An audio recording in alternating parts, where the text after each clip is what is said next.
My name is Landry Onigbinde Bay. Welcome to another episode of our 27th Letters podcast. Today we have a special guest.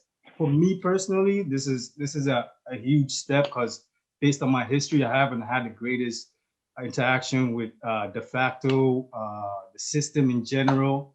Regina, you know what I mean? I don't even know why we even care about Regina. She's all the way in freaking on the other side of the pond, but that's another conversation. But yeah, PC Dale Swift. Um, it's great to have you. Thank you for it's pretty cool because it's I've been following you on social media for a couple of years. I really started to follow you when I created the Canaan Land Moors Instagram page.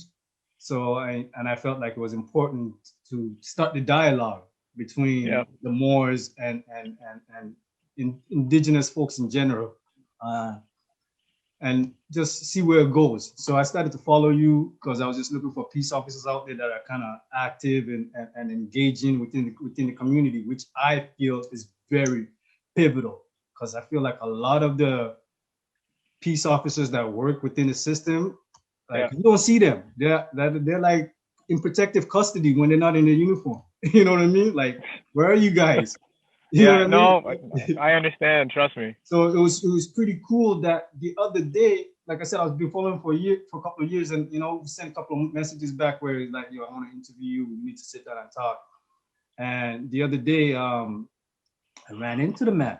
I saw him at the Big Al's aquarium, and I saw him, and I had my two sons with me because we just got some fish. We got an aquarium and making the transition from the big aquarium to our little aquarium. A couple of the fishes died, and so we had to go back. So it was crazy. So then that's when I ran into him, and I found it divine and refreshing to be able to conversate with you and start building on a relationship based off of that. Because I saw you with your child. I assume that's your child, the son, right? That's my kid. Yeah. Yeah. So I saw you with your child as well. So I was like, the human aspect of everything for that which I need to see within the peace officers that we interact with daily was ignited right there. You know what I mean? Oh, that's amazing. We really would be like, we're just talking about the fishes and the children crying because you had to experience that where the fish died and your son got upset.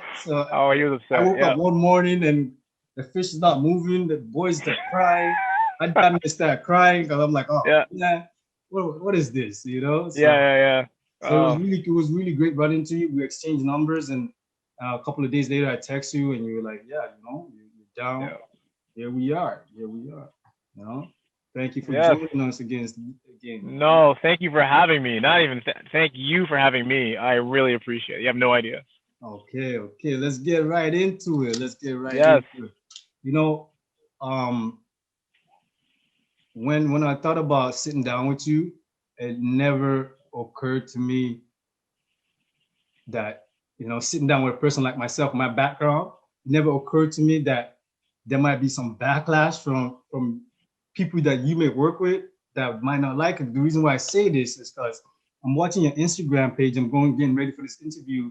And I noticed that there was an incident that took place, I guess, during the whole riot and whatnot. And you took a picture and it says defund the police, and it was an innocent. We just I know where you're coming from, the intentions of your heart, based on what I've known about you thus far. Yeah, you're not a person that really, you wear a uniform, but you're a human being. Like, you recognize the human in yourself first. You know what I mean? And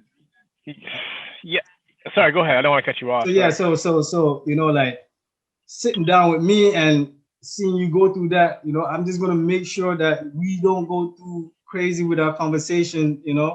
Really and truly, I just want to know about your journey. This is not. Oh, absolutely, yeah. This is not like if people are expecting us to get into debate about, law and what I mean, how the roles are played with Regina and de facto, stuff. Yeah, anyone can have that. You need the real conversation. Yeah, anyone can answer that. You might know me for when it comes to dealing with de facto. We're not gonna get into that debate. We're gonna touch on certain things, but it's really about his journey because I feel like it's important. So were you born here? Where did you? Yeah, so I was born in Canada. Okay. But when I was a few months old, myself and my older sister, who was 7 at the time, uh, we went to Antigua with my mom. Okay. And while we were there, she actually got into a really bad accident. And because of that accident, um, well, she came back to Canada. So did my sister, but I stayed in Antigua for 3 years. Okay. So So even though, before you move on, yeah, you started with your mom. Where's your dad at this point? uh, well, they're divorced. So technically, I was unplanned. I was like a rebound for both of them. Oh, And okay, she okay. became pregnant with me, but they had been divorced already. So while we were in Antigua, and he's from Antigua, because my mom's Dominican, but we have family in Antigua, if that makes sense. Yeah. He was still in Canada, living in Mississauga. Okay, okay, okay, okay. So my sister went back with my mom, and I stayed with my cousins in Antigua for 3 years until I came to Canada. Okay. Yeah. Okay, okay. So you what? Uh, How old were you then? so I came when I was, I think, 4.5, and I started school, and yeah, so we lived in Scarborough. So around when I was 4, I came to Canada. Is that And when Scarborough. is that when you lived at the Lee, Chester Lee? Lee came a bit after. I moved there when I was 11 till I was 18, but before that I lived at, I don't know if you know, Kennedy and Ellesmere area, Oh, for but sure. I'm Scarborough yeah, all man. day. Oh, okay, yeah. So Scarborough for sure. Yeah. Yeah. So then I mean, Chester Lee was a bit later, which was interesting time. Yeah. That must be interesting times for you. So how was your like upbringing in Chester Lee, and what was your life? What was your Uh, family dynamics like? okay. So the family dynamics, okay. So my mom and my dad were separated. Never Hmm. really had a good relationship with my dad, So and as far as a male role model, there's none around. no, Okay. no, no, no, no. Male roles I had were, I would say, later in grade 8 was a teacher named Mr. McLeod, and he was like, I think, my first real like male role model, and he was this big black guy who used to play football at Xavier University. But before that, like it was myself. So uh, my mom, and I didn't really know this as a kid, but I mean and it's still undiagnosed, but there's a lot of mental health stuff going on with my mom. Okay. Uh, so Do you here is a think do you kid think who it do you think it was postpartum I related? think it was a whole bunch of stuff. I think it was the accident. I think it was genetic. It was bad. Like it was bad, but Like, undiagnosed. yeah. So how was it dealing with that? Or like, when did you realize that? At what age? Like, Um, now this is the interesting part. So when I was in Antigua, I had the cousins I lived with had a nanny. So hmm, I was really close to that nanny, and like she was like my mom while I was there, and she was actually the hired help. okay.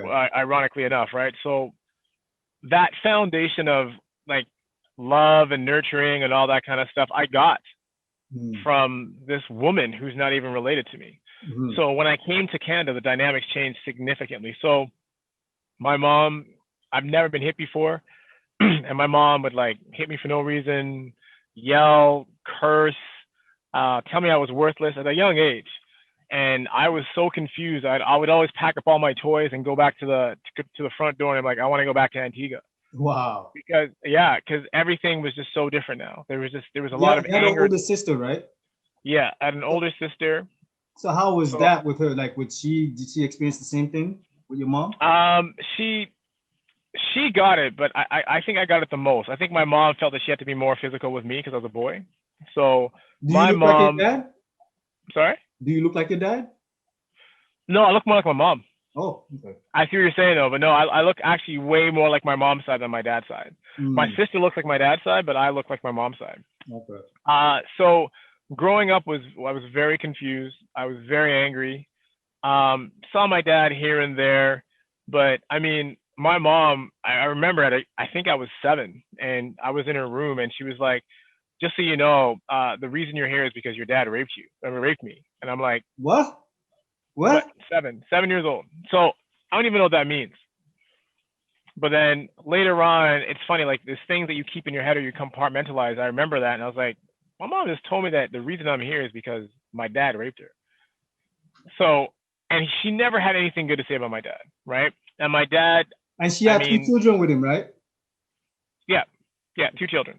So I like my dad, I don't know what he went through with my mom, but it must have been really bad, whatever, because him and I didn't have anything, but he was really close to my sister, Hmm. right? And fair enough. And to this day, they're really close. I'm not close to my dad at all. Interesting. But where my mom was concerned, the abuse got worse. Like it was bad, man. Like my mom would come back from church, and I remember this one time I was sleeping upstairs. I had a basketball tournament, but I wasn't up yet, and she had just come back from church. How old were you then? And this was, I want to say, I was 15. Hmm. I was 15 years old. She comes upstairs. She's yelling. I have no idea what's going on because I'm like just waking up now to her yelling. So she grabs me by the ear and she drags me downstairs. And I'm like, what is going on? That's traumatizing. And you have no, oh my gosh. Well, No, you no, do know. I, No, you know. I I know you know, know. I know.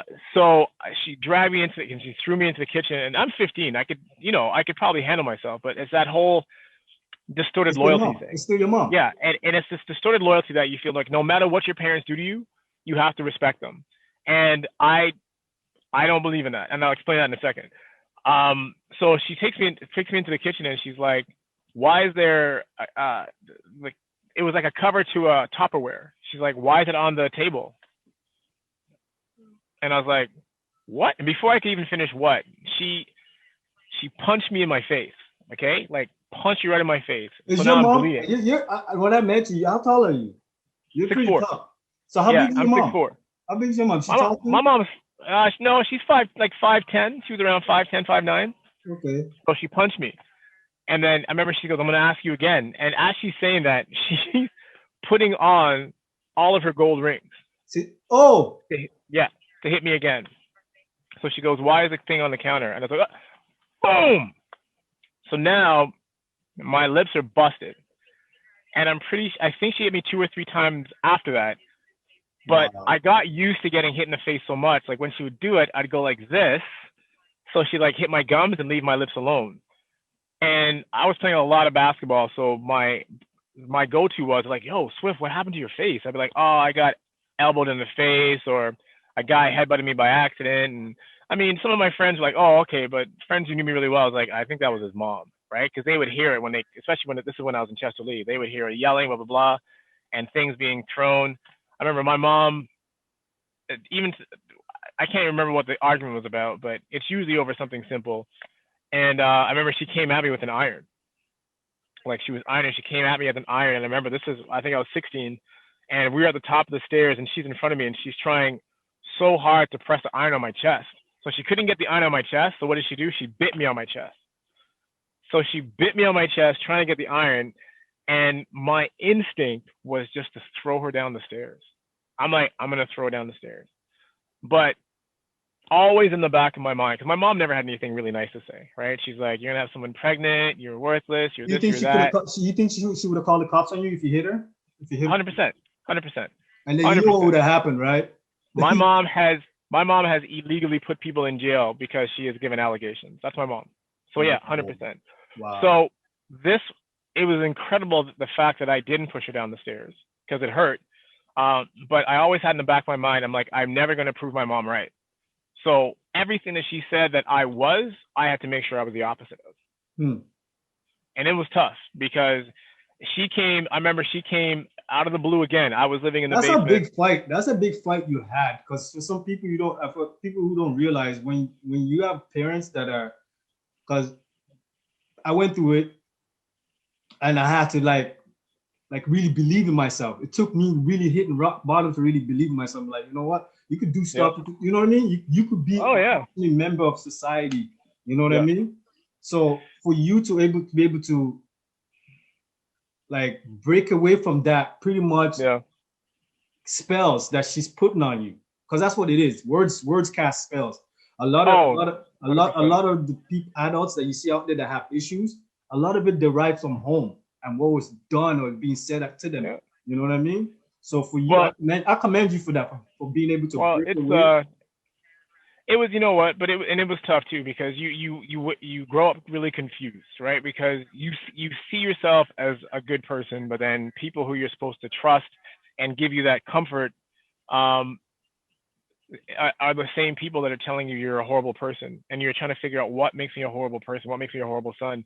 I'll give you an example. So I was downstairs once again. It was after a basketball tournament, and I was exhausted, and I'm sitting, like, if you come down the stairs and you turn, there's my bed right there. So I was sitting on top. I was just sitting with my legs over the bed, just sitting there because I was tired, thinking.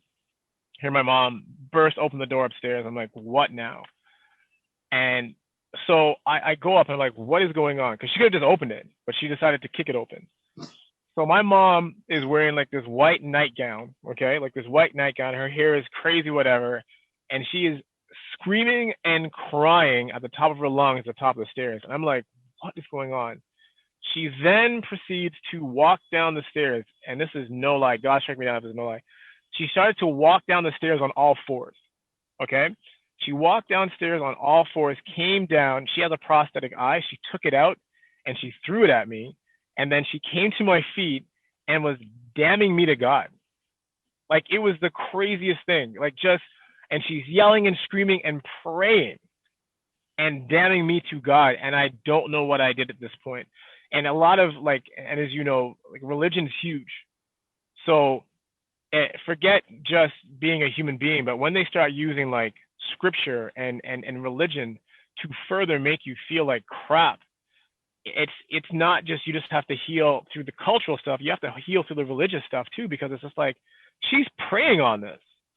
And I wasn't a bad kid. Like, and even in Chesterly, like, trust me, I was more fearful. Like, if I got arrested, and I actually did get arrested, I was like, don't take me home. I'm like, I'd rather go to jail. Like, keep me. I don't care. Like, you have my permission. Did you ever like, think about running away? Did you ever think about leaving? Just no, because of that distorted loyalty. So as much as there was this distorted loyalty that I had to stay, there was also a reverse. So it was like parentification. So I felt like I had to be a parent to my mom through all the stuff that she went through. So I know that I was always, and I always felt like it was on my shoulders to make sure everything was okay, despite how she treated me.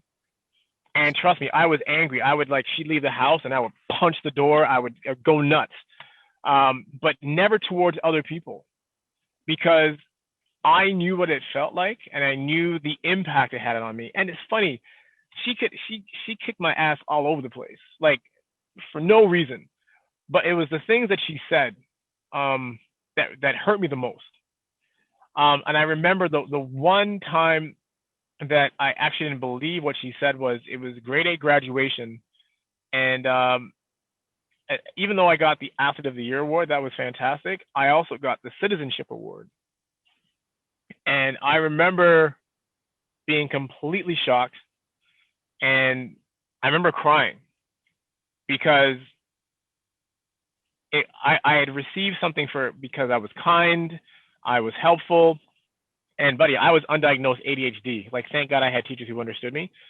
But I was getting in trouble all the time, and especially my grade 8 teacher recognized that. Let me go for walks, come back, refocus. But the teachers put in to say, Dale needs to get the Citizenship Award because he's always there for everybody else. If there's fights in the yard and say a kid was getting picked on by an older kid, I would go pick on the bigger kid because I hated bullies. So I hated bullies. So anyone, if you want to bully someone, then you're gonna have to try to bully me too. So that's what usually when I ended up in the hospital, in the principal's office, was because I was protecting somebody else. So that's where you probably got the itch to become a peace officer. And that too. And I went for a lot of counseling. I talked to priests, counselors, and everything. And I recommend everybody, trust me, I'm 6'4", 230 pounds, pretty strong guy, pretty confident. But I'm telling you, like, speaking to a few priests that were highly regarded, just because I'm Catholic too, and speaking to counselors was so healing for me. I have no problems talking about vulnerability. I have no problems talking about hitting rock bottom. Like, I think we do a disservice to, especially Black males, about not talking about that stuff, because we all know that so many of us go through it, but no one is willing to talk about it because it's seen as weakness. I say it's strength and vulnerability, 100%. Amen to that, because strength and vulnerability. It wasn't until maybe since I came out, like when I was going to trial, and like my case should have been a self-defense, and the history that I had with my father being abused and ending up in children's aids and so on and so forth. So you would think that the courts would take that in consideration. But I never spoke out and said, hey, you know, I was abused, rated, because these are things that people will use. Like if a woman's Yep. abused by her husband and she kills him, they will use that as a defense. Yep. You know what I mean? Yep. But I distorted loyalty. I'm like, yeah, I don't want to rat on my dad and talk about this, and then it's a kind of embarrassing, and you know what I mean? Yeah. These people that's supposed to love me, like if they don't love me, who's gonna love me? Oh, that's exactly it. Because if you feel that you can't, if your parents can't love you, you think to yourself, like, how is anybody else going to love me? And I think one of the reasons, like, I went looking for bullies because I was like, I'll fight you. I had no problem fighting. The reason I did that is because if you think about it, I was getting bullied at home, but there was nothing I felt I could do. So the only time I felt like I could stand up to a bully was when I was at school. But if it was my mom, I shut right down.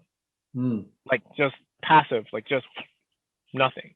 And I'd let her say what she needed to say, point her finger, punch me. Did your like, dad know you're going through this? Did your dad know all this stuff? So I told my dad the whole story. I think when I was 18, and I was years later. Years later, right? But he knew because Sharon would always say something. Your sister. But he did not. Yeah, and because she's 7 years older than me, right? But he never did anything. So I was like, as I got older, I'm like, how do you call yourself a man? Like, you know what your wife is like. Like, my mom would try to fight him. And I remember he told me a story, like, she got under his nerves so badly that he literally picked her up on his shoulders and almost threw her off the balcony. Like, he told me the story. So I'm like, all right, so you knowing that and Sharon telling you what's going on, it's my sister. How do you, like, how are you okay living in Mississauga and us in Chester Lee knowing that this stuff is happening on a regular basis? But I think his escape was he was a truck driver, right? So I think he chose to be a truck driver to remove himself from the situation and have a valid excuse. And I honestly believe that. Like, he's like, oh, Dad, we gotta talk. Yeah, he's working on the road. He's working. And he's used that excuse up to today. This is the same man who it took him 2 years to recognize he had a grandson. Wow. And you saw my son. Like, he is a sweet, my son is a sweet little boy. Yeah, yes. And it took him 2 years to, and I remember when he called on his second birthday, and I had to take the phone call outside because I was ripping. I went nuts on this man. And then he kept talking about how he wanted to, like, rekindle the relationship and this and that. And he was still working at the time, and then he retired. So I said, all right, this is a good opportunity for him to well, he messed up our relationship, but now you get to be a grandfather to my son. And sorry, I have a half brother too, who is also incredible that he completely dropped the ball on, and he lives in Nova Scotia. Okay. So I kept telling him, like, he's like, oh, when am I going to see my grandson? My grandson, I'm like, whenever you make an effort. Like, are you dumb? Like, you tell me, like, you tell me when you're free because you're retired now. You tell me when you want to see your son. And that conversation happened over and over again. He's like, oh, when I get to see him. I'm like, Dad, you are retired now. I'm like, you tell me when you want to see your grandson. But for whatever reason, it's never worked out. I think he's seen him twice. And really? He's turning, up till today? Yeah, twice. How old is your son now? 10. He's turning 10. So, and this is the thing with me. It's one thing you treat me a certain way. Cool. All right? But when you disrespect my family and you're like that with my family, especially my son, because he's still a child, and I have to explain certain things to him because he recognizes certain things, and you tell me that he is not worth your time, I'm done with you. There's no distorted loyalty. I'm done. Like, so I'm done. This is where I'm kind of a little bit different from you in regards to that, because I don't deal with my dad either. You know what I mean? When I was incarcerated, when I got incarcerated, we spoke a little, you know, because really and truly, I had nobody else there. We spoke a little, we talked on certain things. And then when I came out, I thought maybe, we could actually start building a relationship. So I actually went up to him one day after I came out, and I was like, you know, we should go sit down and talk. And the man looked at me and was like, for what? That crushed me. Like, they doesn't even know. That crushed me. And I was like, what? I mean, I'm like 30 something when I came out. You know what I mean? Yeah. That crushed me. So I was like, okay, all right. So when and he wasn't there for my daughter. You know what I mean? While I was incarcerated, you would think I'll step up. Even with my siblings, I had to get incarcerated for him to step up and take care of them. It was all on me because even with your mom, my mom had suffered from mental issues too. So I dealt with that from the age of 15. Huh. And my dad left. So I'm 15. My mom's going through her struggles, compounded with alcoholism. Right. I have two younger siblings at home. You know what I mean? So I had Yeah. to deal with that. So I had to get incarcerated for him to actually take care of my siblings. So for me personally, after like I've had three more children since I've been out, so I have four altogether. My first son, he kind of knows him, but eventually I broke up ties with my dad because I don't want to have to explain certain things to my children. To me, he's better off not even existing because I don't want to explain it because I went through it already. Why am I gonna poop? Like Actually, we're not it's been that said. different. I'll tell you a story But after. listen, it's been said. It's been Yeah. said. Fool me Yeah. once, shame on you. Fool Yep. me twice, shame on me. I went through this shit with you already. I'm not gonna put my. I love my Yep. children. Like, buddy, the fact that we could still talk, you're lucky. Cause trust me, it crossed my mind hurting you numerous times. Okay. Do you Straight, still talk to him? but hmm? You No, still I talk don't. to him? No, I Oh, haven't seen him in years. I don't talk to him. what? He lives in Let me. Toronto, but I don't talk to him. I don't deal with him. My brother lives with him. It's like they Yeah. have a relationship with him, but I don't deal with him at all. Like, cause I'm not playing. So okay, so this is where we actually are in more like okay, so I talk to him maybe once or twice a year, okay, and it's just like hey, what's up, blah blah blah. I'm like yeah, okay, cool, cool, cool, cool. And I remember my wife was really like she's really close with her family, but they're separated, but she's really close to her mom and dad, right? So she was Mhm. always like try to build a relationship with your dad, see if there's whatever, maybe there was some traumatic stuff that he went through with your mom and all this stuff, right? And even my counselor was telling me that, and they're like just give him a chance. I'm like okay, okay. So I did what they said, and This is against your better judgment, by the way. I and love this that. is it. I'm like, no, I know this man. Like he's a waste. Like I know him, right? But I'm like, I'm going to appease you because the second I prove you right, don't tell me anything. Do not tell me anything. So recently, as of 2 weeks ago, he started like blaring up my phone, trying to get in contact with my younger brother, who's like 23 now, in regards to something because my younger brother's mom passed away last year. Really bad situation, but she, my brother's mom was a part of his the mortgage that he has in Cambridge. So it was Okay. under my dad's name and Reese, my brother's name, Mhm. brother's mom. So when she passed away, the person who can actually give authority to my father is now my brother Hmm. to do what he needs to, whatever. So he's calling me, right? And he's not telling me this. So he's calling me and he's he's like, oh, how's everything going? I'm how's my grandson? I'm like, fine. Like, you care? Like, okay. Like, oh, it's been a while. Like, I was trying calling you, but the number was wrong. I'm like, okay. And so, anyways, he's like, oh, just wondering, have you talked to Reese? I'm like, yeah, I talked to him last week. He's like, oh, that's great because I've been trying to get in contact with him because I haven't talked to him in such a long time. Won't tell me the reason though. So my dad pretty much spent all of his damn money. And now I think CRA is going back after him for like $60,000 that he does not have. So now he's trying to do something with the house to get that money back. Right. And my half brother, my brother, done with him. Like he can't like with my dad, done. Right. So Rightfully so. yeah, and I'm close to him. So he's like, oh, can you just send him a message just saying, like, I'm trying to get in contact with him and whatever. I'm like, yeah, I'll send him a text. But I said, if he doesn't respond, he doesn't respond. Like, what do you want me to do? Right? Does this man not call me back 3 times? So I had to say to him, look, Dad, Sharon, my sister explained to me what's going on and why you want to call Reese. I'm like, he doesn't want to talk to you. He does not want to talk to you. He has no reason to talk to you because every time he needs your help, you ghosted him. And I said, anytime I need your help. I remember I asked my dad for a loan when I was in university, finishing up a post grad, and I was literally living house to house to house because I had no money. So I said, all right, let me suck it up and ask my dad if he can put out a loan for me. Okay.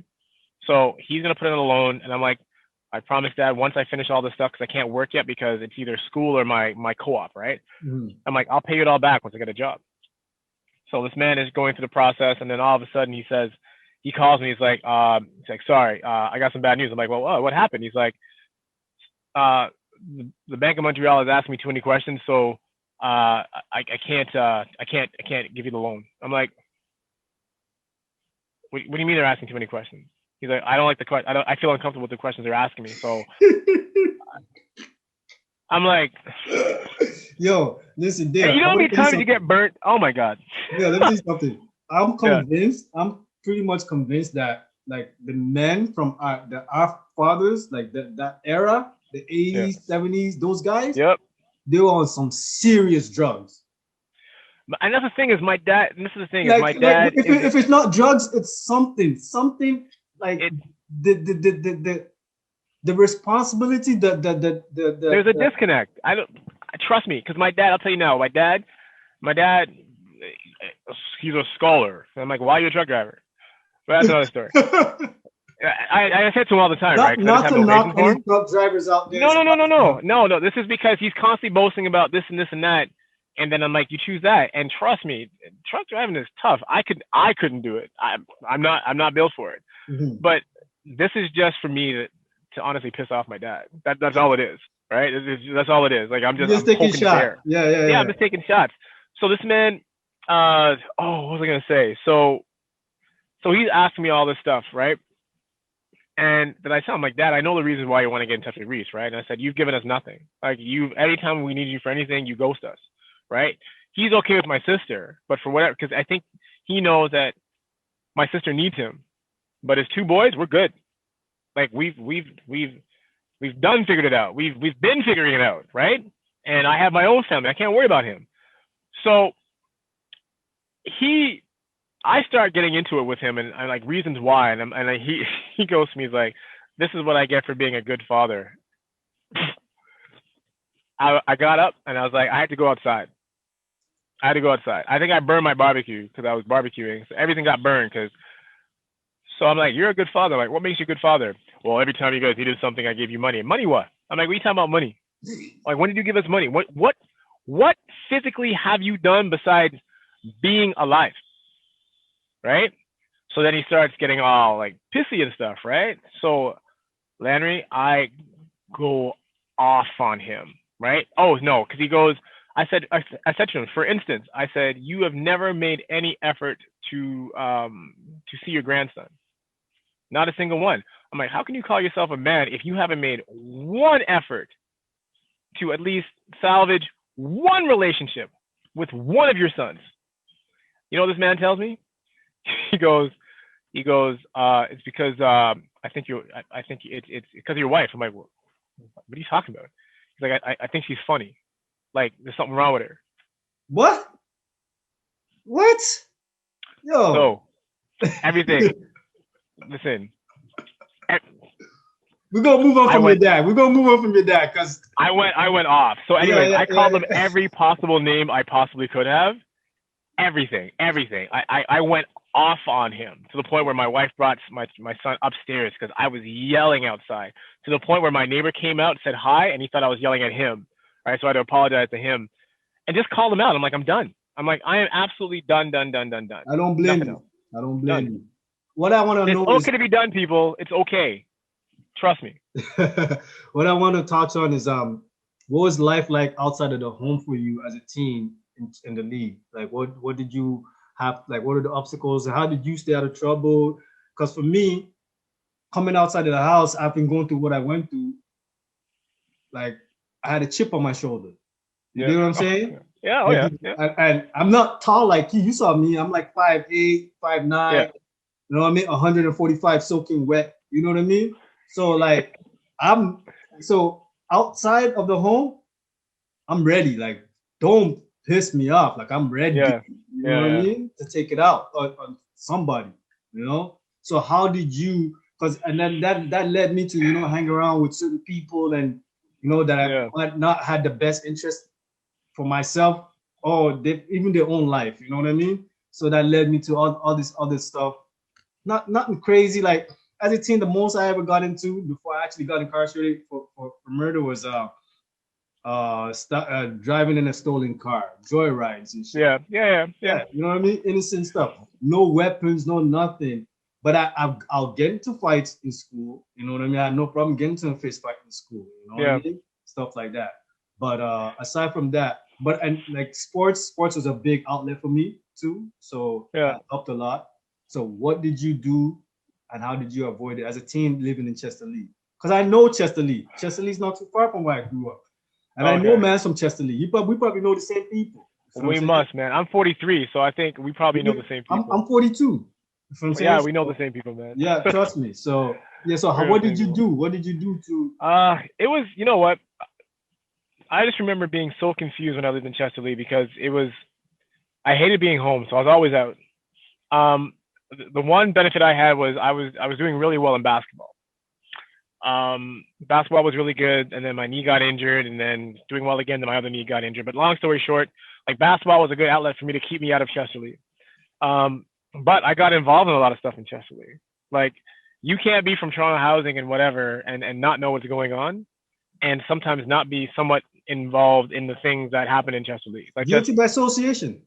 no, yeah, and that's exactly it. Like if someone says, and even I even find like even being on the service, I find that a lot of there's males who come from these areas that refuse to say they're from these areas Wow. because of possible judgment from their counterparts. Hmm. I will say 100% where I'm from. That's it. And I think that's what makes me a valuable police officer because I understand things that maybe you do not. This I power, understand people. Yeah, I understand people's struggles more than maybe you do not because I've been there. this power and transparency. 100%. And I'm like, if I'm going to be out there and I'm going to get people to trust me, then I've got to be transparent. And I got to be like, this is what it is. This is who I am. To me, in order to really be a peace officer, because a peace, like really and truly, you're an official. And really and truly, the job is supposed to be, and you're supposed to get elected, not hired for this job. You know what I mean? Yeah, but that's not the case. People just will look and say, okay, I'll just go to school. Some people are just getting the job because of the salary, which I'm not going to knock anybody who became a cop because of the salary, because most people go after jobs because of the salary they could make from it. Yeah. But this is salary, not a job. Benefits, everything. Yeah. The work you guys do as a peace officer is not a job where you just kind of just wake up and say, I just want to do. It's something in you. You know what I mean? I heard somebody say it's in you, not on you. You know what I mean? It's in you, not on you. And I feel like there's a lot of peace officers because they put on that uniform, but they don't have it in them. They're not really community people. So there's a real disconnect. And there is, and the fact is that there are officers that really you don't want interacting with the community. That's a fact. Like if we say, oh no, it's true. And the truth is that officers who are good officers don't like bad officers. And I think people feel that we have this thing where we have this camaraderie where, we protect them no matter what. No, if we know you're a bad, you know what people are looking at, because they starting to see like it's almost like a gang. You guys have your own gang, and there's there's a lot of stuff. Trust me, there's a lot of stuff going on internally where there's a divide between certain mind frames and other mind frames. Mm-hmm. And trust me, I got caught up in that too. And it just shows that, there is ignorance on the service. There is. Mm-hmm. But there's also some significantly good people on the service too, which I also saw. Yeah. But it's like any job, you're going to have people who are really good at it. And they're going to be people like, why? Then that's just the way it is. But sorry, I'm getting off track. So back in Chester Lee, so I would get in a fight. I was hung with whoever it was. I knew who the main drug dealer was, all this stuff. Like I knew them all, right? We all hang out. We played baspall together. We'd go to places together. We go to parties together. It's the community, right? It's just you cannot be disassociated. You're living it, right? And I think one of the biggest reasons I didn't get into anything too crazy was the main guy in Chester Lee was a huge baller. And he said, Swift, he's like, I don't want you getting involved in this stuff. He's like, I want you to focus on this stuff. He's like, we're here. This is what we do. But he's like, you can do something different. And this is a guy who had looks to go to the States to play, but he saw it as if he went to the States, he'd just be another player. But if he stayed in Chester Lee, he's the man. So he's like, and the money's That's here, right? So he's just like, I got status here. There, who am I? Here, you go with what you know, right? So that was one of the biggest reasons I didn't get involved in such crazy stuff, was because the main guy was like was a looking baller. out for you. He's looking out for you. Yeah. And And, that, and and the that other thing, and that's changed over time because now the main guys are getting the young youths. Yo, go. The main guys exactly. are the biggest cowards, just sitting hiding out while they got the youths out there. You know what I mean? And And I the main guys aren't even like the OGs. Like the main guys are these other guys who kind of came in now as the main guys who just yeah, use the younger kids. their peers. Yeah, it just like, and that's unfortunately that's what's happening, right? But I wasn't able to go to school in high school. I wasn't able to go to high school in Toronto. I wasn't allowed. So it was my uncle who had to take guardianship over me, and then I went to school in Markham because I was getting in trouble. I was just like whatever. And it's funny, like grade 8, I was good, and then all of a sudden grade 9 hit, and I was just all over the place. I contemplated suicide a couple times. And ironically, the 2 times that had happened, it was when I was 15 and 16, and someone intervened. But it was not that they knew. They just, one was my younger cousin who saw me about to take some pills, and then another one was another friend of mine who kind of came in while I had a razor. And this is true facts. Like this is something that was going on because I remember. Listen, you're preaching to the choir as far as I know. Yeah. Where your mental makeup is coming from the home you came from. Like Yeah. you had little value of yourself. So why am I even here? And that's the thing. Like, and I will talk about all this stuff because where I was and where I'm at is two different things. But because I went through all that stuff, it makes me who I am today. Exactly. Right? And I think the stuff I went through makes me a better father, better husband, better police officer, just better human being, period.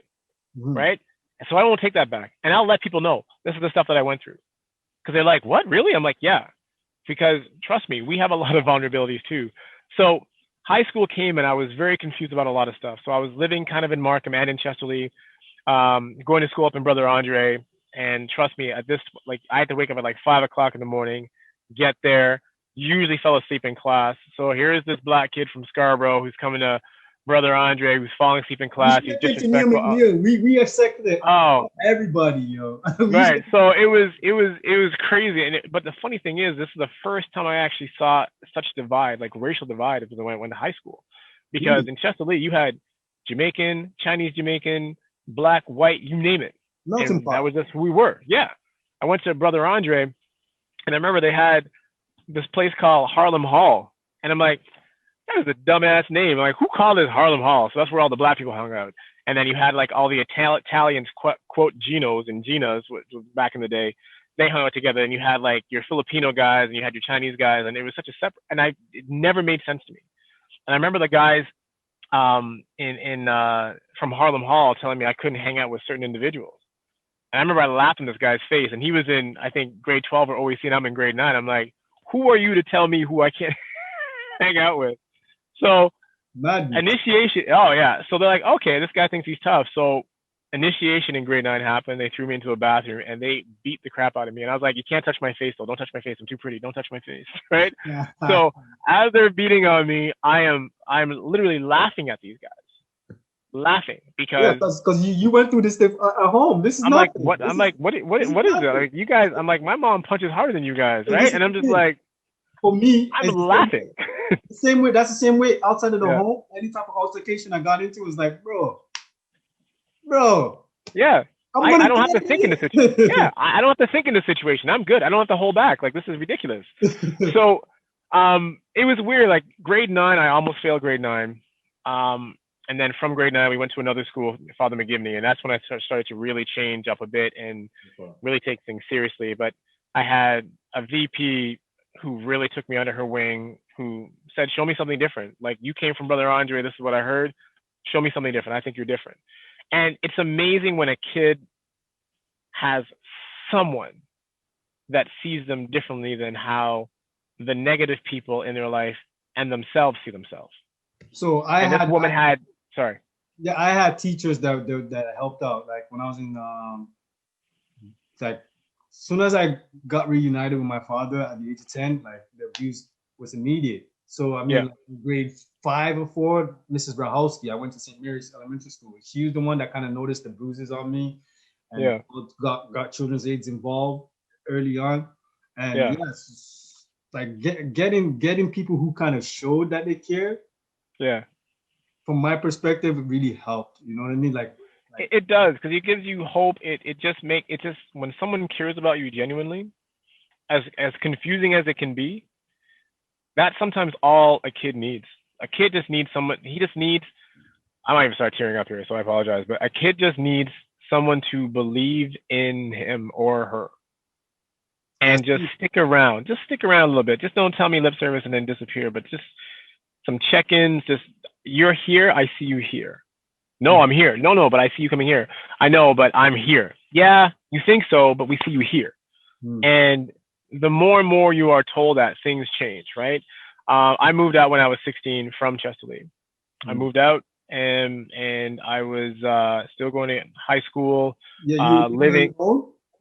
No, I was living in my friend's basement in Markham because I Mm, wanted to finish school and didn't want to travel from too far. And I just told my mom one day, I'm like, I'm out. I'm leaving. I'm like, and I was 16. I'm like, I'm gone. I'm like, I don't care. Call cops. Call whoever you need. I'm out. And I remember she started. She was trying to throw away all my stuff, burn my stuff, everything, so I'd have nothing to bring to my friend's house. And I was like, wow. Um, so, but it's funny, like even then, like there'd be times where like I would go without talking to my mom for years, and then end up talking to her, and then not talking to her for years. And this is how it was with my parents. So when people are like, oh, but it's your mom and it's your dad, I'm like, well, what's your definition of a mom and dad? Because I guarantee it's different from it's just mine. a title. It's just a title. It's just I don't. You call yourself a father or a dad, you because the way I know it should be, you better step up. Because if it's not what I think it is, don't talk to me. It's all in the actions, not in the title. It's all in the Yeah, actions. it's It's and all in the I will not respect a title. Like no. it's hard. I refuse to respect the title. Show me what kind of human being you are, and if I don't like you as a human being, I You know don't know what? you. I feel you on that one. Like for I don't me, know like you. I don't care about your title.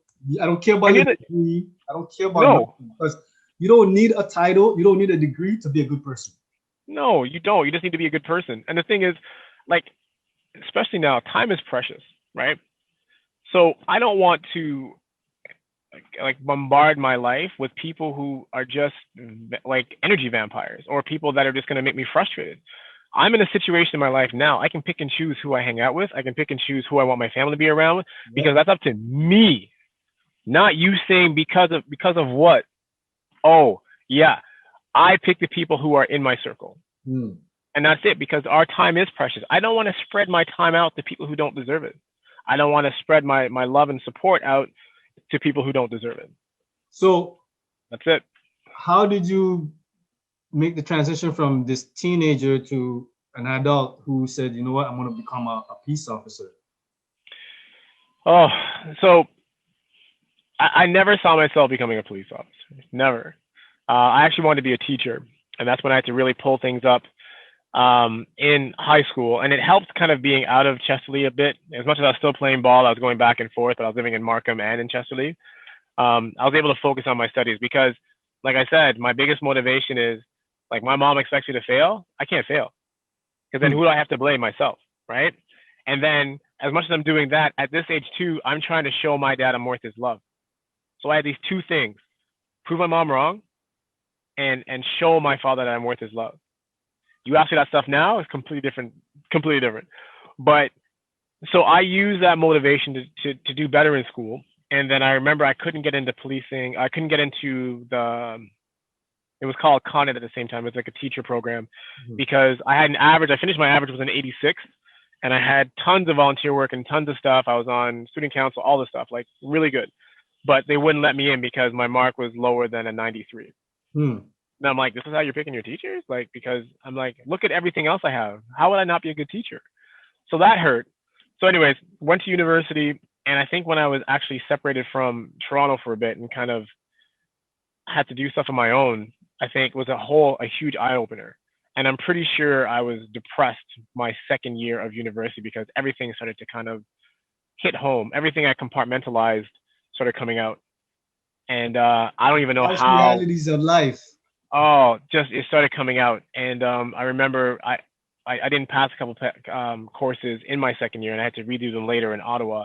Another long story, but it was I think it was then I was really trying to I was allowed to find who I wanted to be without any outside noise Hmm. because I was away from everything, right? So you know what? You I know what? I know exactly. That's the Waldo effect. I had to go to prison. I had to get locked up, taken out of the picture to get a full view of what's going on, to see where I went wrong. It's like yep. finding, like I said, finding Waldo. You can't find Waldo when you're in the picture. You got to be out of No, the picture to you got find. to leave. Yep. So that's what happened to you. And the same thing happened to me when I got incarcerated.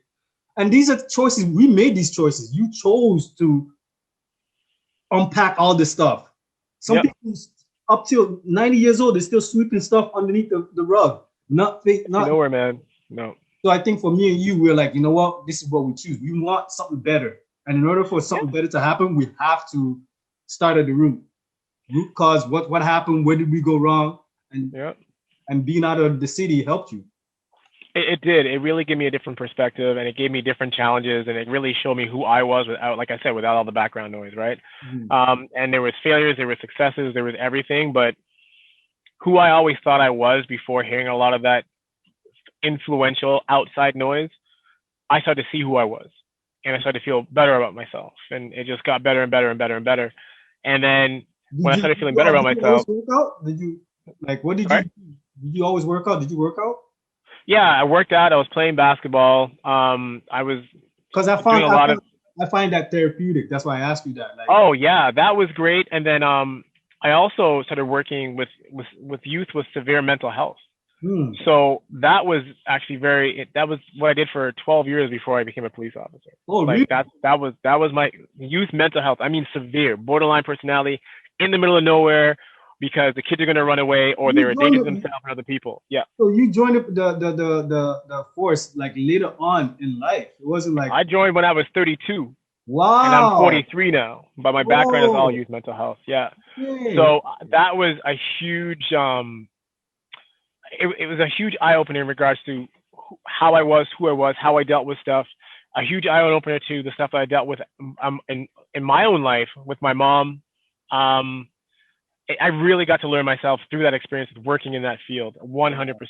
Wow. And I was a social worker person. I was always in social work, and it was my cousin who I love to death, who actually is a police officer now, who told me to become a police officer. And I was like, I don't want to be a police officer. I'm like, they don't smile. I'm like, they're usually white. I'm like, guys, some of them smile. This my partner's a joker. I was like, no. I'm like, I don't have the. I said, I do not have the personality to be a police officer. Wow. And my cousin's like, from what I understand, it's exactly that personality that policing needs. So you know what? I want to ask you. This is a few questions I wrote down. I know I was just saying like we just gonna have a conversation, but Yeah, sorry. Oh yeah. after I went through your Instagram, I asked some questions, and it's one of the questions I want to know. What does it mean to you to be a public servant? I think it's the highest calling for me, at least. I think we are put, or I have been put in a situation where, based on influence, based on being a public figure, I think we have the ability to make or break people's situations, to make or break people's ideologies about multiple things. I think it's a huge responsibility for us to really show the community something different. If you want to see a different, you got to be the difference, right? So you've got to show the community something, right? Like you have to be, you have to go. I think as a public servant, you always are trying. You're always learning. You'll make mistakes, but as long as your goal is, I want to figure out not even how the community can use me, but how can I make that? How can I empower that community to believe in itself? Hmm. How can I empower that community to despite everything the news is saying and police officers are saying and government are saying, how can I get them to feel proud about themselves, being from that situation myself? That is my end goal. And like I said, you have successes, you have failures, but I think you're always learning, and you're always learning about the people. You're always learning about yourself, and you're always evolving in hopes to help your community be better versions of themselves, and at the same time, ending up being better versions of yourself. it goes both ways, right? And that's how I see it. And I think What as is a it? Iron sharpens iron, right? say it again. Iron sharpens iron, right? That's what they say. Yeah, exactly. And the big thing I always say too, especially being a public servant and being a police officer, I'm like, a lot of us, it's common, it's a common practice that we think investigation, investigation, investigation, right? Like when the community see us, it's all about investigations. And then I go, wait a second. Typically, those investigations get solved because of community support, or they don't get solved because of lack of community support, right? So I'm like, here we have this word investigation. I'm like, why don't you just shorten it? I'm like, why don't we think invest first? I'm like, if you invest in your community and you invest with what you're supposed to do and how to make them better, your investigations will be more successful. And it's because you go into communities not being an overseer, but you want to be a community partner. The investment has to be made first before you are successful in anything else. And that goes for life. How do you get that message across to your coworkers, your peers, who pretty much just stay in the scout car, look down on you, and the only time they come out is when they have a warrant or something's going on, emergency going on, but never Yeah. like, hey, what's going on? Like, what you do, you're an anomaly. I'm sorry to say it. Well, You are. and to be honest with you too, I have to say there's a lot more police officers like myself. I'm just out in your face. You just don't hear about that a lot. And a lot of the officers who are like me that really see how it's about community, we clash with the other officers who are like, no, like, what do you mean it's about community? We need community just as much as we need them, just as much as they need us. Like, we took this job to be public servants, to serve the community. So why would you not try to get to know your community, right? Like, you know what's crazy? I read in your Instagram post that you saw a child and another child struggling with a dresser. They're bringing the garbage. Yeah, and then somebody was like, you're a police officer. Why are you helping them doing that? It's like, buddy, that's exactly what. But why not? Do. Yeah, why not? It takes, and the thing with the moments, like, that takes a moment. That same moment that I did that, I could be on my phone playing a game. What are you playing? Call of Duty. You can play a game. Yeah. There's so many different things you could do, but if you see someone who needs your help, at least ask. And if they might say no, but at least you put yourself out there. And everyone's like, oh, it's because you're in a specialized unit because you're a neighborhood officer, so you get to have those interactions more. I was like, no, I was doing this when I was primary response. Because even though you don't always get downtime, when there are downtimes, you can do something with the community. You can show them something different by getting out of your car, having a simple conversation with them, saying hi. Maybe they'll flip you the bird or do whatever, but you keep saying hi, you keep showing that you want to say hello. That will turn to like a head nod. It'll turn to a what's up. It'll be like, hey, how are you? But you got to be consistent with that, right?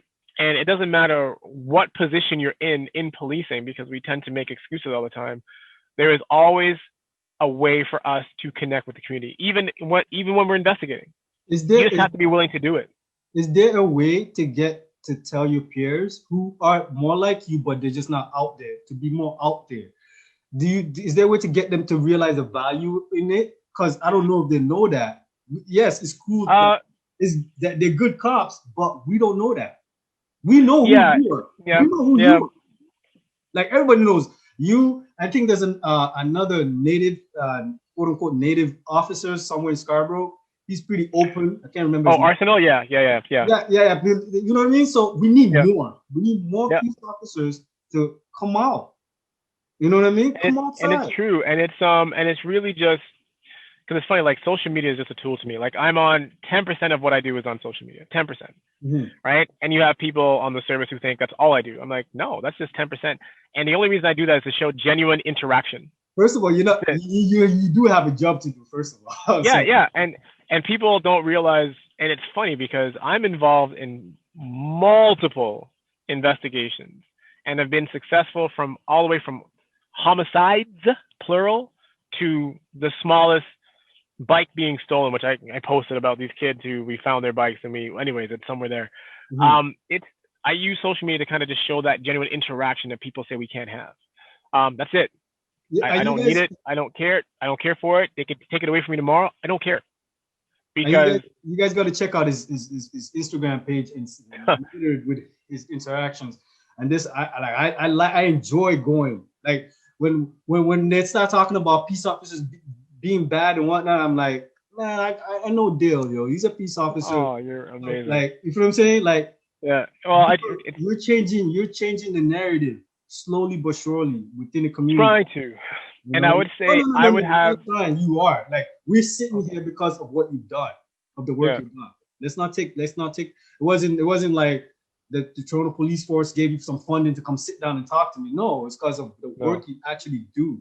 You know what I mean? What I wanted to ask you is this: what do a young melanated youth need to know in dealing with peace officers? Like, what would you suggest? What do you teach your son in dealing with peace officers? Because they don't know that's your son and he's out there. Yeah. What Yeah. are you teaching your son to? It's. I say, you know what? I always say, be respectful, right? I always say, don't give a reason for someone like me to talk to someone like you. That's Mhm. what I say. I always say, don't give someone like me a reason to talk to someone like you. And what I mean by that is, like, say a police officer comes and talks to you, right? You can be respectful.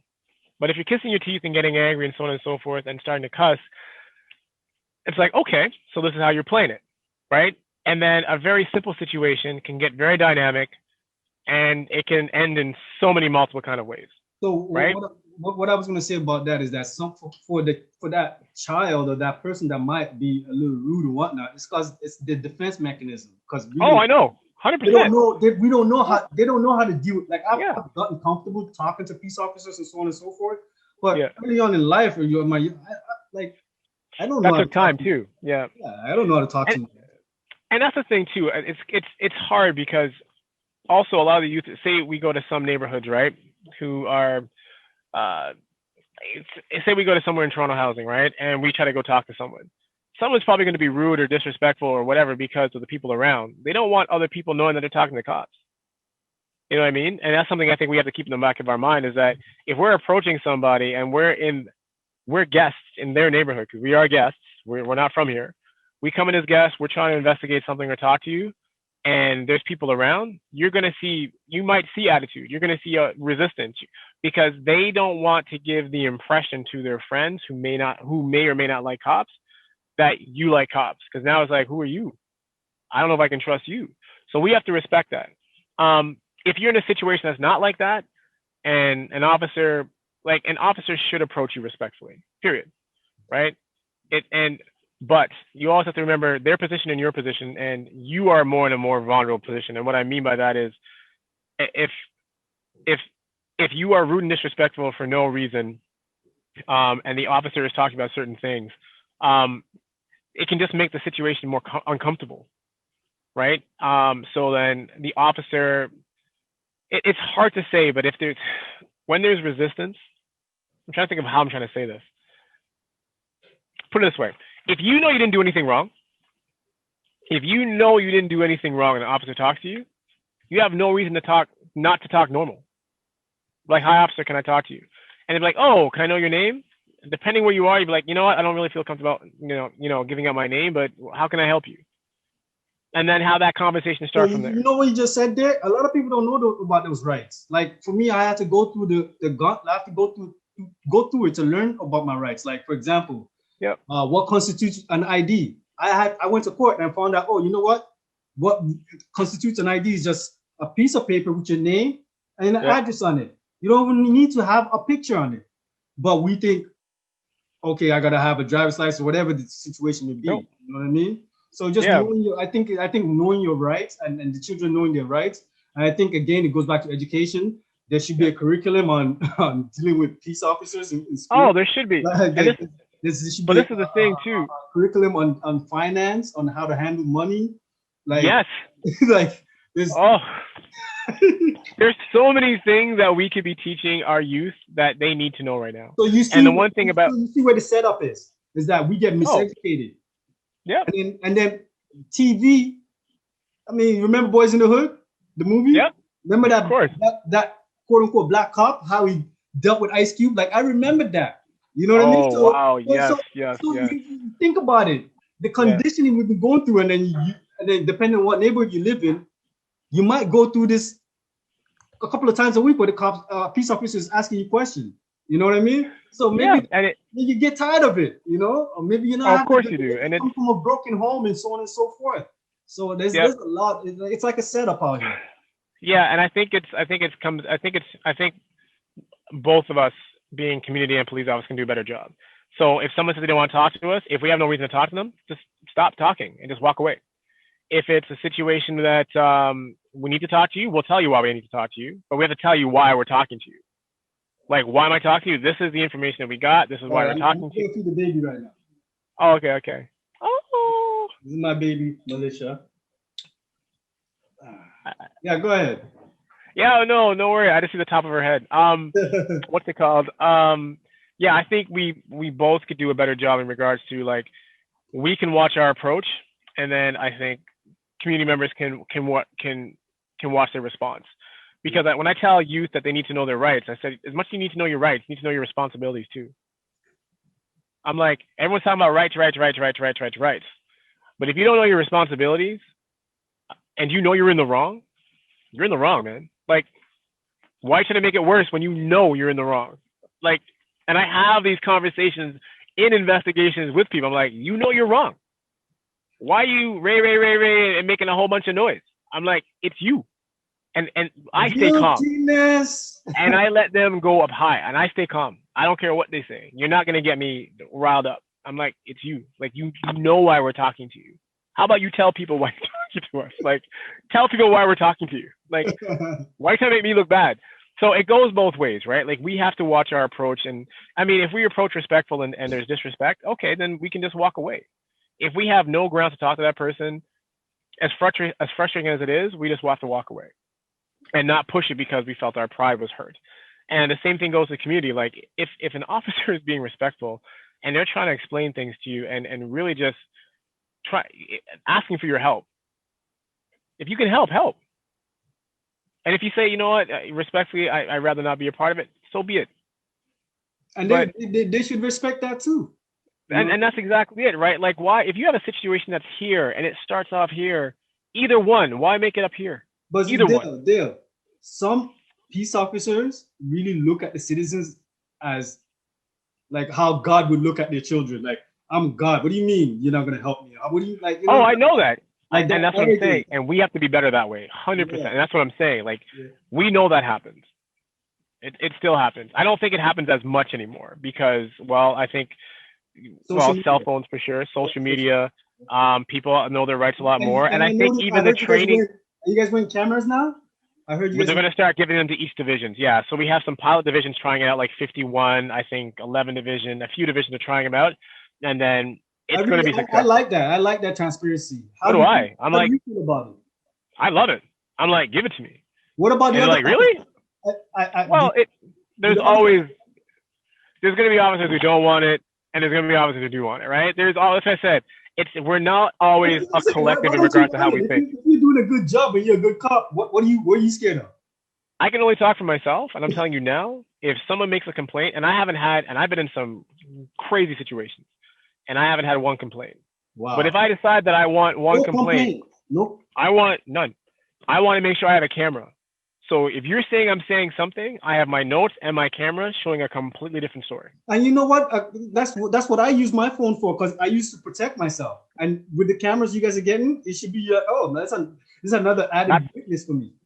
And that's what I think too. So when people, like when the news pushes out like an image or a video that shows like 5 seconds of something which looks extremely horrible, this will give the whole picture in regards to how we even got there, right?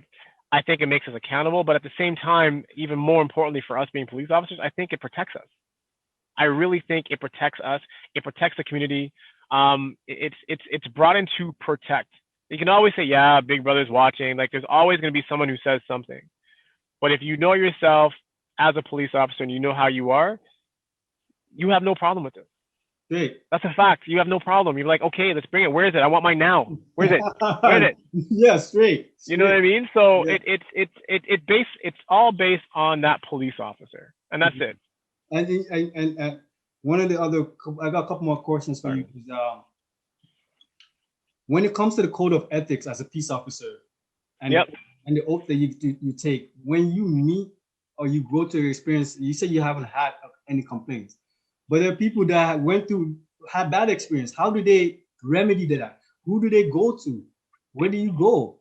And remember, some of these people are scared of the whole system to begin with, but when you have this person abusing their power and so on, how do you make that person accountable?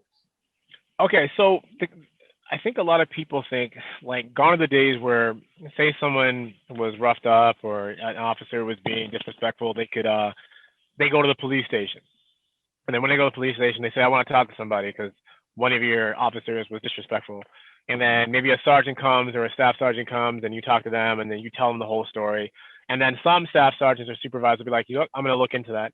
Some were probably like, I'm not doing anything with this, but thank you for your time.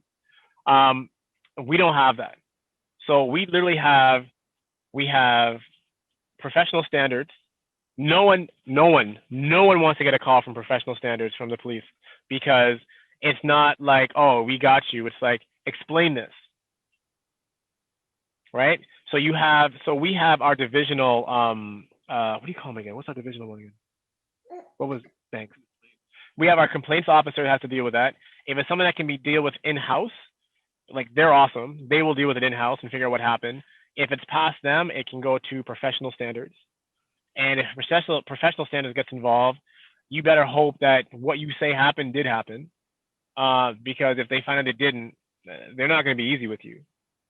Because they want to make sure everything is done properly. And if you were out of line, you're going to be dealt with. And then you have SIU, which usually happens if there was any, like, injury, death, sexual assault, anything in regards to anything physical. Sorry? Anything physical.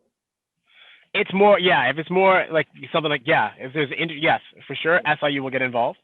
And it's and the other thing too is, so that's the 3 bodies within policing, but then you also have the OPIRD. I think I said it right. OPIRD. Yeah. I know about them. I put in complaints. Yeah, and that is nothing to do with police. It's not police officers who run that. It's civilians who literally know the law, know your rights, know our responsibilities, and they investigate. So they put out the complaint, and then it has to be investigated thoroughly. If it's not investigated thoroughly, it's not good. So as much as a lot of people think that, we take care of each other and all this stuff if something goes south, no, good cops don't like bad cops. First of all, we don't. Shouldn't all cops be good? This goes back to just getting. But this is like when I say, shouldn't all humans be good? No, but just what I'm saying. I mean? For that position, for that position. Yeah, they should. Yeah, I feel like you can't just be hiring people. You can't just hire people. It's just like if you're a surgeon, you got to make sure. Like, if you're a surgeon, you got to make sure you can operate on people. Yo, know your shit. If you can't, right? You gotta know your stuff. So I'm in the belief. Yeah, I mean, if you're taking on this, the amount of responsibility we have, and the amount of authority that we have, all that stuff, we should be. Like, you're right. We should be good human beings. I think most of us are. And I will speak truthfully with you. I think most of us are, but there are individuals you're just like, I want no dealings with that officer. Yeah, bad apples. Yeah, I want no dealings with them. I don't care about them. It's the same thing in the neighborhoods. Yep. Most of the people in the community are good, people. There's 96, 97%, like, it is. And they are hardworking people too. And that's also something that our service has to understand, right? They have to understand that when you hear about certain areas, it doesn't mean the whole area is bad. It's a small amount of individuals that make that whole entire area bad and give it a bad name. So we have to make sure that we understand that that is not the case, right? And you know what? I recently read in the newspaper that there was a stat that says a certain percentage of peace officers who had to go before, I guess, a tribunal. Only like a small percentage of them actually got fired for what they did wrong. Yeah, that's an issue. That's what that, because if I mess up at a regular job, I'm gone. Yeah, But fired. with I feel like the police union, the power that they have is too much. Well, Too much. see, This is and that's a tough. my personal opinion. No, and you know what? I understand that. I mean, it's everything is optics, right? Like when you see something that happens bad in the community, and then it looks like the officers get away with it, right? Usually, if officers are charged, they're not going back to their job. Like I know I people went think to I that. went to I went to the Sammy. You know the guy, the police officer that shot the kid on the streetcar, Sammy. Yeah. Yeah, I went to that trial, and Oh, okay. his excuse for killing that child was ridiculous. If I went on the stand and said that, the judge like, buddy, get out of here, throw the keys away. You know Yeah. what I mean? So Uh, what I'm saying is that as a regular person, the standards that they hold me to compared yeah. to a professional person who went to police academy and all this stuff, we're held to different standards. Like for my murder case, they were talking about excessive force.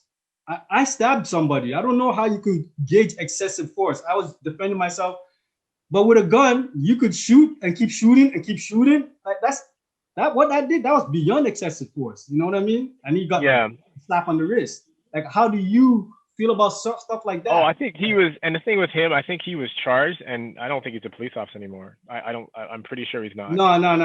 He's a weirdo. Yeah, and so it's hard, right? Because like we have to be really careful in regards to what we say and what we don't say when there's investigations, right? Because there's certain things we just don't know, and it makes it tough because there are situations where we'll say we're like, oh, we know exactly what happened there, but we can't say anything. And then there's other situations that look really bad. We're like, well, I don't really know the whole story, right? So it's tough. So when you see this go through courts and whatever, like there's so much more that we don't know, and not excusing anything that happens, but I mean, of course, you want justice for sure, especially if it was a misuse of power. 100%. If it was a misuse of power, throw the book at them. I don't care, right? But I think because of the being a police officer, there are so many things people have to take in consideration, like the fact that we have use of force options, the fact of we get into dangerous situations and we have to think quickly in certain regards, and what we think at that time, fight or flight, whatever, that's what determines the outcome of the situation. I think it's not something that's like A plus B equals C. It's more like A plus B equals Z4 26 alpha. It's a formula. It's a formula. Yeah, and like I said, and I'm not making excuses for, like, when we know officers did something wrong, like they did something wrong, but when it goes to court, it's dissected so much in regards to the scenario, who was there, what did you do, what was your thought, what was the individual doing, that everything is dissected and it's exhausting. And I hope to God I am never in a situation like that where I have to take a stand in regards to something I did and something bad happened. I really hope it doesn't happen. No, but you're good. But you never know, right? It could be a situation where I think, say a kid takes out a cell phone and it's dark. Like, I don't want to feel like, and I know this person's a gunman. You know what I mean? Like, we always think about it. Like, no cop comes to, well, I hope not, but cops don't come to work saying, oh, I can't wait to go into a shootout. There are a lot of cops, I will tell you now, probably the majority, that if they can finish their career without pulling out their gun and firing it, they'll be happy with that. How many times have you pulled out your gun? Pulled out my gun a lot of times. Shot at people, I haven't shot at anyone yet.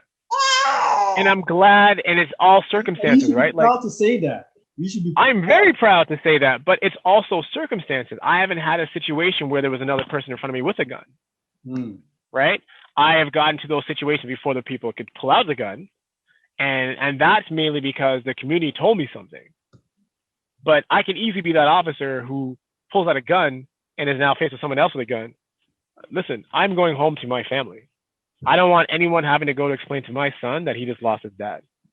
Hey, Dale, I'm gonna have to cut this short. Okay. The gang is home now. He's gonna get rambunctious right now. You know, we'll do this again. That was fun. We got to do this some more, and maybe we'll 100%. do Instagram live next time. You know. Yep. Okay. Questions. Listen, the Moors see what you're doing. Thank you. We respect what you're doing. We appreciate what you're doing. And as a Declare More, I appreciate you personally. You know what I mean? Keep doing what you're doing. That means a lot. And anything you need us for help with in regards to community, feel no ways to reach out to us. Okay? Well, and at this point, I'm glad. Honestly, that means more to me than anything else is how the community views me, 100%. And I think conversations like this, because look at it, we had pretty much the same. We had like a lot of the same background. Yeah, there's parallels. Right? There's parallels, and then there were certain situations that were a bit different. But now, at the end of it, we are both being better versions of ourselves and educating, because it's not just about us anymore, right? It's about your family. It's about community. So these interactions, I think people need to see, and truthful interactions. Say hi. Say hi to Dale. Hi. What's up? Oh, where's your tooth? Hi. I